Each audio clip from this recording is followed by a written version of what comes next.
Hebrews 11 verses 17 through 19. I'm continuing in my series called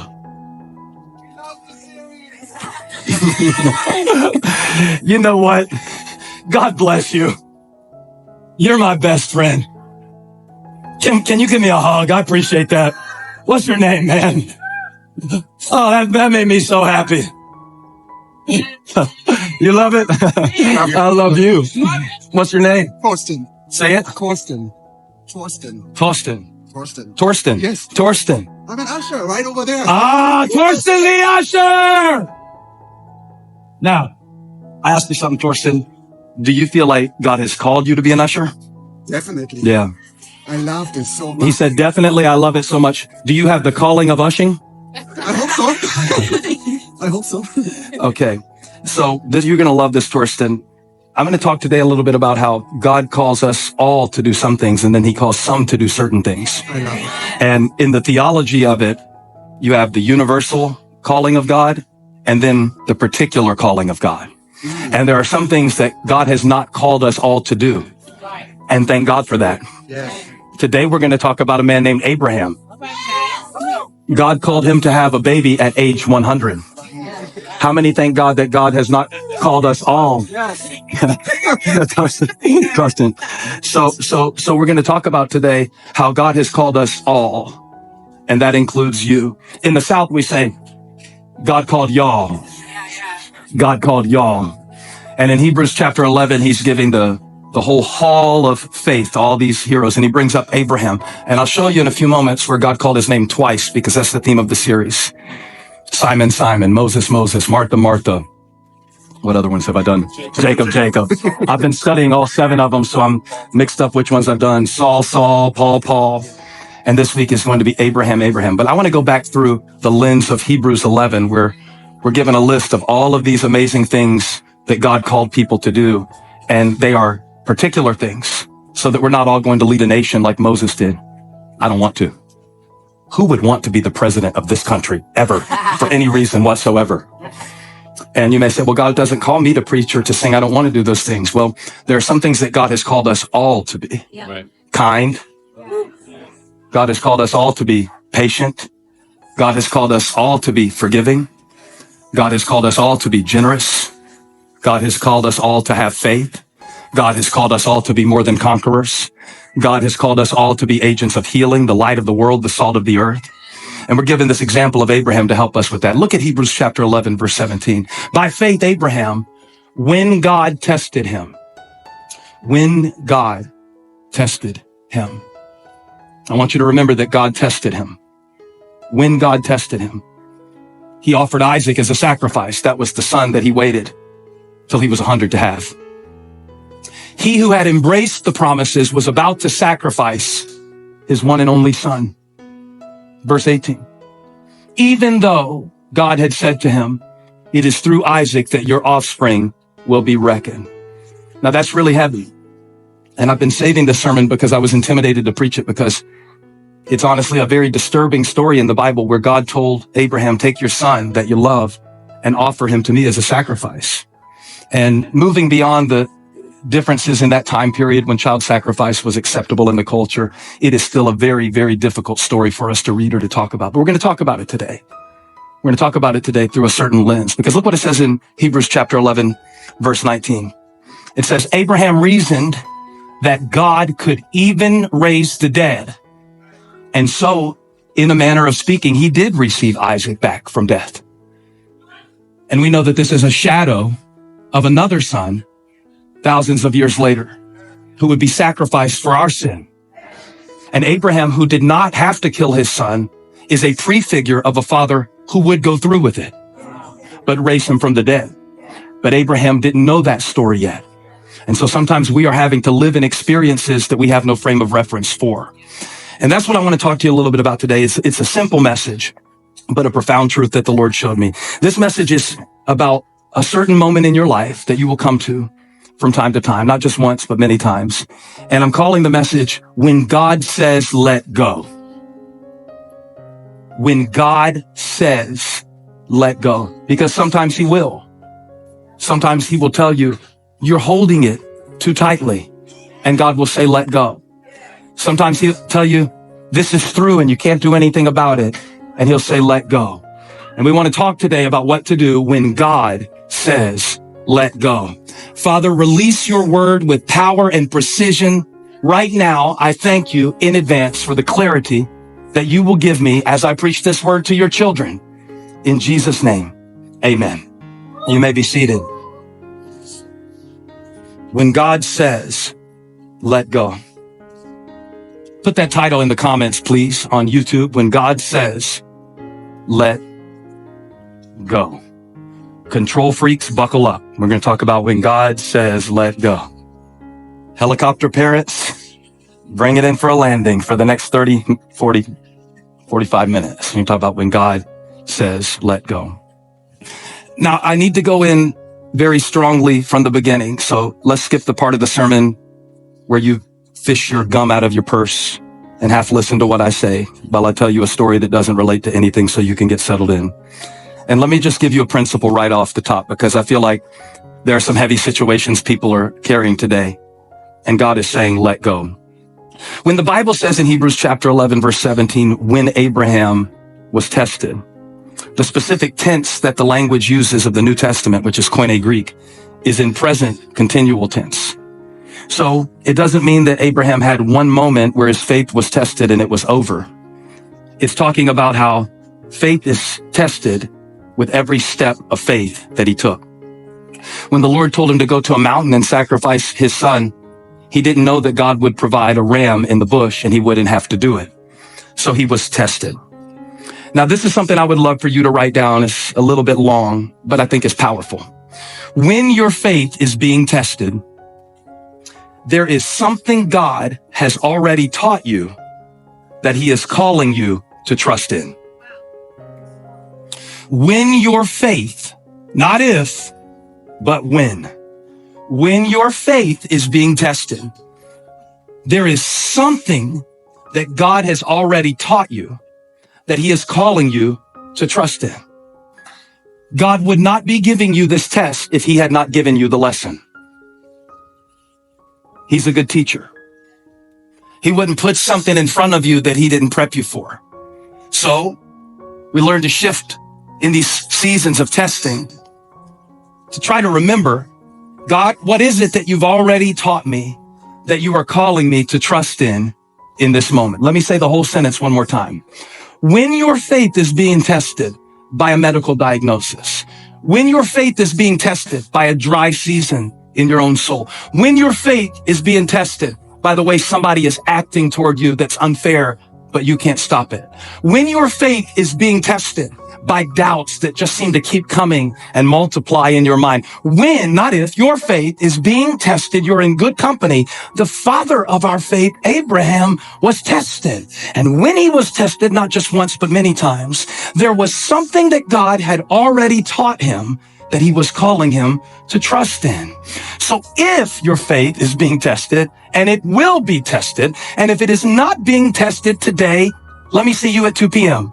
When your faith is being tested, there is something that God has already taught you that he is calling you to trust in, because there's a big difference between him teaching it and me trusting it. And so this moment in your life is about asking God, what have you already taught me that you are calling me to trust in? Abraham and God have a track record. By the time he calls him to give his son back to God, the God who gave him, the son says, give it back to me, which he has the right to do. Everything comes from him. But even in the midst of Abraham's confusion, there is a sense of continuity for his calling. The thing about trust, when I said God is calling you to trust in something that he taught you, the thing about trust is that trust is everything. And the greatest way that I can exemplify this to you is through Hebrews chapter 11, verse 8. God gives a little bit of a reminder about something that happened 40 years earlier in Abraham's life that prepared him for this moment. Now I want to look at you right now. Just because you don't feel ready for this moment doesn't mean you're not prepared for it. Just because you're surprised by it doesn't mean that you don't have the supply for it. Now, when Abraham was first getting started out in his journey of faith following Yahweh, he was 75 years old. They lived a lot longer then, by the way. You could have called it a midlife crisis because he lived to be about 150, 160. And the Bible says in Hebrews chapter 11, verse 8, a reminder of something that happened when Abraham first got started. It says, by faith, Abraham, when called to go to a place he would later receive as his inheritance, obeyed and went, even though he did not know where he was going. That's about the craziest thing I ever read in my life. Y'all just sitting there looking at me like he went to the grocery store.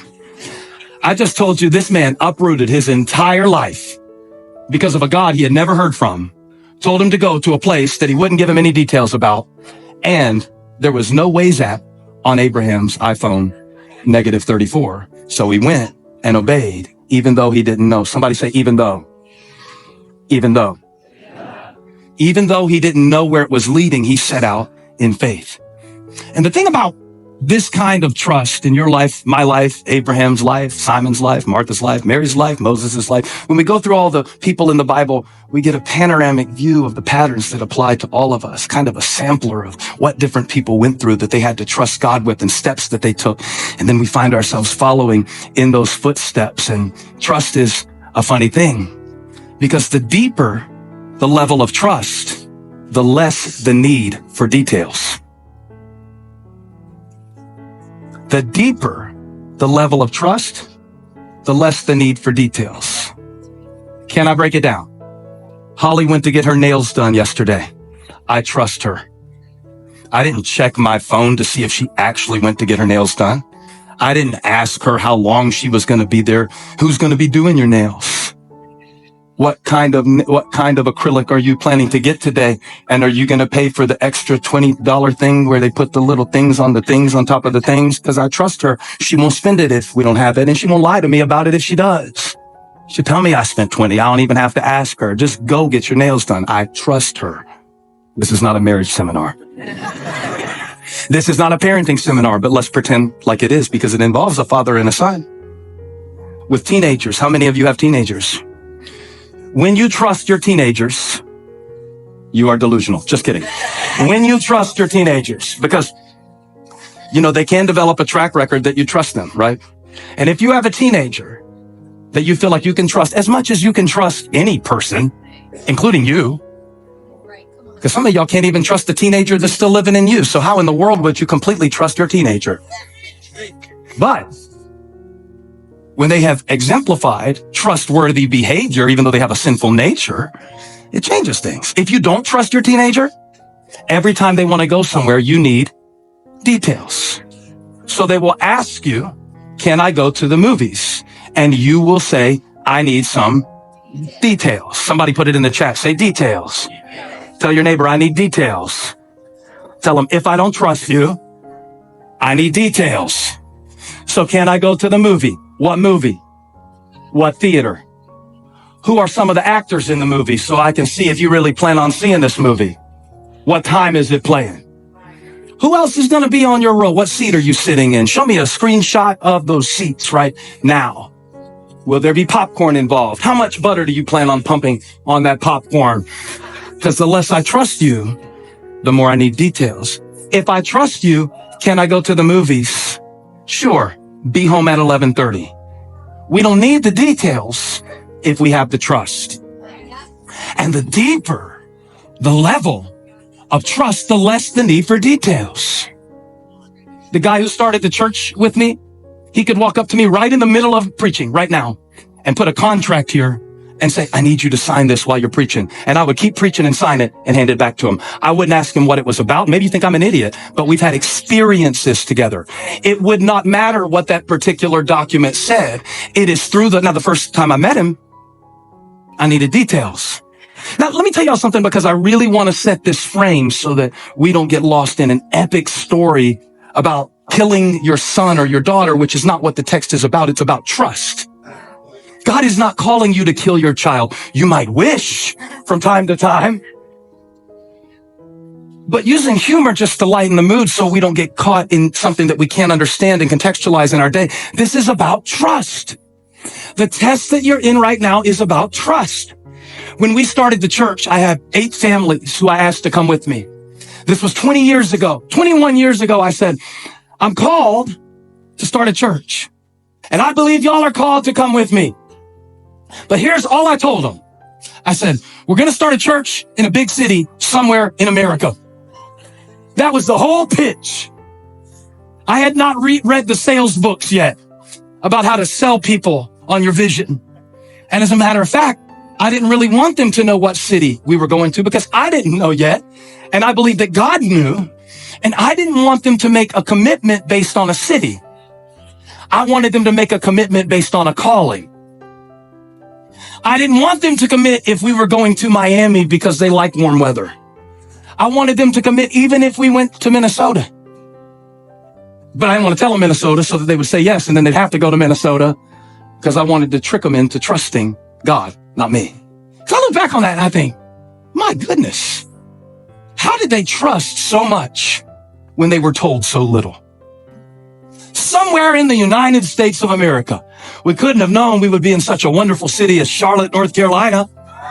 We couldn't have known. And I'm not comparing y'all to Abraham, but even though they didn't know, they decided to go. Let's go. Let's go do it, they said. We're young and dumb. Let's go. Might as well find out if God can use us. Let's go. There's something invigorating, even talking to you about me reliving those let's go moments of our faith. There's something exciting even just to remember, like, I don't even know what it means to start a powerful church, but I want to do it. Lord, let's go. And when God said to Abraham, let's go, Abraham didn't say, there are a few things I need to know, which lets me know that trust is not only a product of time, it is a product of character. This was not Abraham's third time following God. It was his first. It's not like he had a list of things to point back to where, well, God, you led me there and it worked out. You told me to take that job and I got a raise, and you told me to marry them and they turned out to be wonderful. No, this is God saying, it's me, God, let's go. And when God says, let's go, you can resist it and you'll get more and more miserable as you fight it. When God says, let's go, it's time for you to leave this toxic state and forgive them and move on from what you've been holding them hostage about. When God says, let's go, and you won't move on past that, you will feel stuck in yourself until you obey the spoken word of the sovereign God. When God says, let's go, you might not even get to ask him where. But if God can be trusted, then the deeper the level of the trust, the less the need for the details. So God says, let's go. And you don't ask him where. You just say, which shoes should I put on? Can I wear something with heels or should I wear something flat? When God says, let's go, when he invites you into a new way of living, when he tells you it's time to pursue growth and stop staying stagnant in the grumblings of your past, when God says, let's go, if you trust him enough, you won't even need the details. And by the way, the more that I trust you, the less details I need to give you too. If I don't trust you, I got to tell you everything. But in my relationship with God, if I really trust him, why would I need to give him all the details of how he needs to lead me? And I want to live in this for a minute. I love y'all when y'all feel uncomfortable when I'm preaching. That's how I know I heard from God, because there are some of you right now whose faith is being tested. But when your faith is being tested, realize that there's something that God already taught you that he is calling you to trust him in. And the deeper the level of trust. Notice I said deeper, not higher. The deeper the level of trust, the less the need for the details. How did Abraham trust so much when he was told so little? I'm gonna close my eyes so y'all won't feel like I'm judging you when you answer this. Raise your hand if you would have needed a little more detail than Abraham received in order to leave everything that you knew and set out. But he didn't. I give you the scripture again. And I can't believe those of you who did not raise your hand right there. You won't even go to a party if you don't see the entire guest list. Some of us won't even leave the house unless we plot out where all the bathrooms are going to be. You know, I got to know where and if you drive a Tesla, you got to know where every charging station is, or you can't drive that. So now watch what Abraham did. He obeyed and went even though he did not know where he was going. Verse 8, he obeyed and went even though he did not know where he was going. He obeyed and went, even though he did not know. Let's substitute something here. Let's say I must obey and go, even though I don't know. And where it says where they are going, just put whatever needs to go in that blank.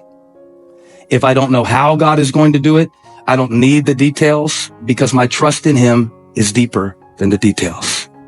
So when God speaks to you and he says, I want you to give this person some money, you don't need the details of why God wants you to give it. If you trust him deeply. When you say, well, I can't trust them, I don't know if they're going to spend it on the right thing. It's not the depth of your trust in them that determines your level of generosity. You are called to be generous. I think I'm really calling on somebody today who needs to do it without the details. And I don't mean get in your car and drive until an angel speaks and then stop and get a motel room. I'm talking about going forward in what God is speaking to you, even though you don't know. A lot of times we get trapped in all of the details that we don't know, and we don't take the steps that God has called us to take. There is a distinction between God and the devil, though. See, the devil doesn't test us, he tempts us. The devil tempts us outside of God's will. God tests us to bring us deeper into his will. It occurs to me today that the devil cannot test you. Only God can test you. The devil can tempt you not to trust God in this test, but God is the only one who can test. Can I preach a little while like we're preaching to people over the age of 5 years old? We need to make that distinction because otherwise you will get stuck in the even though and you'll never know. So there are amazing let's go moments that we have. There are amazing set out in faith moments, and maybe not like Abraham to that dramatic extent, but we can surely see the disciples having a let's go moment. Write that phrase down. Let's go moment. They're exciting. Hey, follow me. I'll make you fishers of men. Well, what do we do about the boats? Just keep those and rent them out for a little while. But for the next 3 years, you're going to see amazing things. Let's go. When God speaks to you and tells you to take a step of faith and really this time I'm going to put myself into this job. I'm not just going to work here and take a check and quiet quit. I'm really going to step up and lead in this job. When God says, let's go, sometimes he doesn't have to move you from the place that you are. He wants to use you in the place that you are when you finally decide, let's go. The disciples didn't move from Galilee when Jesus called them. They offered their boats so Jesus could use them in the place they already were. Let's go. Sometimes God will tell you it's time for you to step into your adulthood. You have been in a season of childishness, not childlike faith, but childishness long enough. Let's go. I'm calling you up now. You need to be a mentor now. You need to be an example now. You need to trust me to move forward by faith now. And I wonder, is there anybody in here who trusts God enough that if he says, let's go, even though the arrows are flying, you've got the shield of faith. Now faith is the substance of things hoped for and the evidence of things not seen. Let's go. The weapon may be formed against me, but it will not prosper. Let's go. Take your stand then against the devil's schemes. You are not ignorant of his schemes. Let's go. Devil, I don't want the smoke, but if you want to bring it, I know somebody who's got a train that fills the temple. Let's go. Let's go. I don't want to raise this kid by myself, but if God didn't give me somebody else to raise them with, he's my tag team partner. Let's go.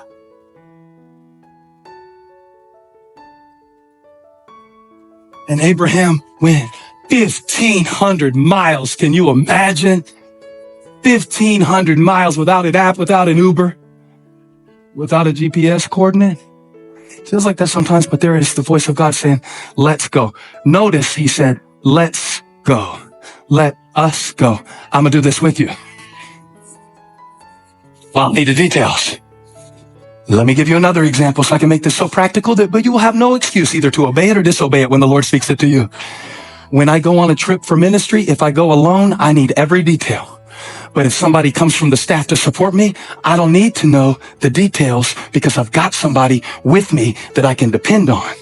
And if I can depend on you, I don't need details. So the process of my life and getting closer with God should not be necessarily that I understand more and more of where he's taking me.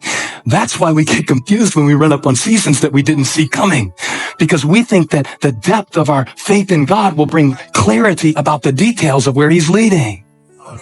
But the deeper the trust, I said the deeper the trust. Trust isn't always tall. You can't always see it. Sometimes it runs deep where you need it the most.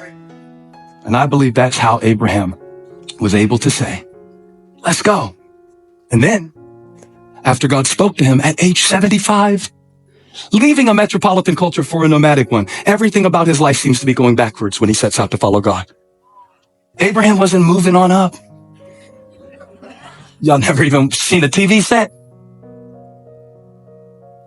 But he followed God, what seemed to be down. And then God spoke the promise. Now, I want to show you a very pivotal phrase in Hebrews 11, verse 18. It's talking about how Abraham was tested, but when your faith is being tested, there's something that God has already taught you that he is calling you to trust in. And it says, by faith, Abraham, verse 18, please. Even though God had said to him, it is through Isaac that your offspring will be reckoned. So there's another even though. Go back to verse 7. I'm going to put this thing together for you. I'm going to put the bologna right in the middle of the buns and smash it down. By faith, Abraham, when called to go, verse 8, to a place he would later receive. This is delayed gratification, faith. Even in his lifetime, he wouldn't see all of it. But he obeyed and went even though he did not know where he was going. Now give me verse 18 again. He offered his son even though God had said to him. But go back to the verse before that, because it calls Abraham something very interesting. You know, he's called the father of faith, and he is. His name means father of many nations. His name started as Abram, which means exalted father, but God changed his name to prepare him for his assignment. And he was called according to what he would carry. But when Abraham received the promise that you will have a son, there was a problem. It says, by faith, Abraham, when God tested him, offered Isaac as a sacrifice. He who had embraced, everybody say embraced. Justin, please circle the word embraced. He embraced the promises. And that sounds so simple, right? Like God promises you you're going to make it and you embrace it and you say, I'm going to make it. God promises you this is going to work out for your good. You embrace it. It's going to work out. God promises you that he has someone for you and you embrace the idea that God has someone from you. And the first thing we need to do before we embrace a promise from God is evaluate, is it actually a promise from God? Or is it just a feeling that we had or an ideal that we had? But put it back up. It says he embraced the promise of God that you will have a son. And I want to point out to you that he embraced the promise not only for a 9-month period, but for 25 years between when God spoke it and when it happened. That's a long time. 25 years is certainly long enough to start questioning, did I really hear God right? 25 years was long enough for Abraham. Should I tell him the story about Hagar? Abraham's wife said, hey, since our stuff isn't exactly coming together like we thought it would, here is my maidservant Hagar, sleep with her and have a son. And Abraham said, hey, I'm the Lord's servant. Whatever you need me to do, let's go. Let's go. Abraham is the let's go man. He said, let's go. They had a baby named Ishmael. It turned out to be a problem, had to throw him out. He became a nation too, father of many nations. But even through the mistake, give it to me again, he embraced the promises. Embracing promises doesn't mean you won't make mistakes in the process. Embracing the promise doesn't mean you won't have days where you go, you know what, forget it, I don't even care anymore. Nobody else does, why should I? Embracing the promise doesn't mean that you never cry the tears. Embracing the promise doesn't mean you always understand the plan. He embraced the promise. For 25 years, he had to believe something that he couldn't see. For 25 years, he held on to the promise. So now we've gone from let's go faith to hold on faith. And there are a few of you who are in this room who are in a season of hold on faith. Holding on to believe that you really could be free from this one day. Holding on to believe that it really could lift off of your family one day and it could get better. Holding on to believe that God is going to give you joy again. Abraham is a great model for us of this kind of faith, because no, we're not all going to be the father of many nations. And no, we're not going to have babies at age 100. But there will be a season of your life where you will have to hold on to something God spoke. When everything you see and everything you feel is telling you a different story, you will point back to something God said and say, I still believe it. I still believe it. Somebody shout, I still believe it. Right now, my bank account is a liar, but God is true. I still believe He's a provider. Right now, there are things going through my mind that are telling me that it will never come to pass, but I still believe it. There aren't a lot of people who believe in me right now, but God has called me and He is faithful to keep me. I still believe it. In spite of everything I've gone through, even because of some of the things I've gone through, I wouldn't be going through so much if I wasn't carrying so much, and I still believe it. Feel like preaching to 3 people who need to hold on. Somebody shout, hold on. Tell your neighbor, I'm holding on. Sometimes barely by a fingernail, but I'm holding on. Sometimes I feel like free solo, like I'm about to plunge down to my bloody death, but I'm holding on. I'm climbing higher. I'm coming up. I'm moving through it. I'm progressing and advancing in the things of God, even as my emotions are clawing at my feet. I still believe it. But this message is not called When God Says Hold On. There are moments, seasons where you hold on. And then for Abraham, there was a season when God said,